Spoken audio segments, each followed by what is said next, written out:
नमस्कार, मी पंजाब डक. पण 15 जुलैपासून राज्यात बऱ्याच भागामध्ये पावसाला सुरुवात होणार आहे, म्हणून हा अंदाज लक्षात. जे 8 दिवस पावसाने विश्रांती घेतलेली पाऊस ते मात्र उद्याच्याला 15 तारखेला मात्र परत सक्रिय होणार आहे, म्हणून हा अंदाज लक्षात. खास करून हे अंदाज आता देण्याचं कारण सोलापूर जिल्हा सोलापूर जिल्हा, लातूर जिल्हा, धाराशिव जिल्हा, बीड जिल्ह्याचा काही भाग, सांगलीचा अजून काही भाग, त्या शेतकऱ्यांचे फोन आले की आमच्या सोलापूर जिल्ह्याकडे पाऊस पडतो की नाही.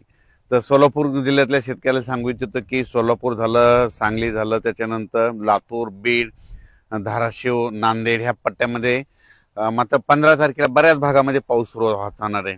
15 तारखेपासून तो पाऊस असा वाढत वाढत जाईल. त्याच्यानंतर 19 तारखेच्या नंतर आणखीन त्या सोलापूर, लातूर, धाराशिव, नांदेड, सांगली ह्या जिल्ह्यातल्या पावसाचे आणखीन पाऊस वाढत जाईल, म्हणून हा अंदाज लक्षात यायचा.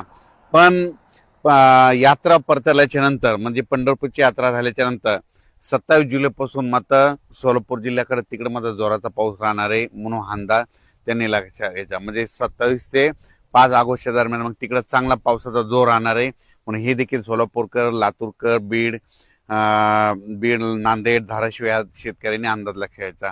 म्हणजे सांगायचं झालं तर 15 तारखेला बऱ्याच भागामध्ये आगमन होईल, पण त्याच्यानंतर 18-19च्या नंतर ते पाऊस वाढत जाणार आहे, म्हणून हा अंदाज सर्व शेतकऱ्यांनी लक्षात घ्यायचा.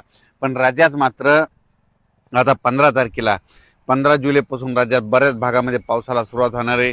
16ला तो आणखीन पाऊस वाढत जाईल, 17ला पुन्हा आणखीन परत वाढणार आहे, म्हणून हा अंदाज सर्व शेतकऱ्यांना लक्षात घ्यायचा.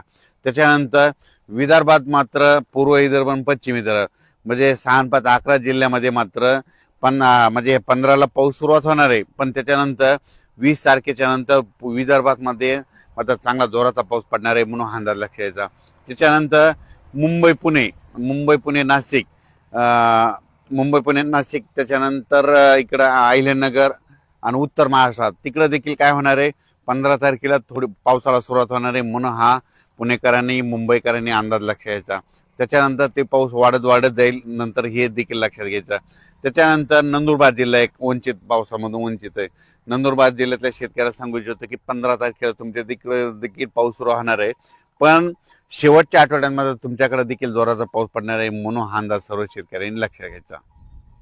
विदर्भातल्या पूर्व विदर्भ आणि पश्चिम म्हणजे 6-5-11 विदर्भातल्या जिल्ह्याला सांगू इच्छितो की जसा मुंबईकडे पाऊस, पुण्याकडे पाऊस पडला, नाशिककडे पडला, तशी परिस्थिती मात्र नागपूर, भंडारा, गोंदिया, चंद्रपूर, यवतमाळ, गडचिरोली, ह्या अकोला, अमरावती इकडे, त्याच्यानंतर बुलढाणा, जळगाव, त्याच्यानंतर वाशिम, हिंगोली ह्या परिसरामध्ये जसा मुंबईकडे पाऊस पडला तसा मात्र आता हे जे 20 तारखेच्या नंतर तिकडे पाऊस पडणार आहे, म्हणून हा अंदाज लक्षात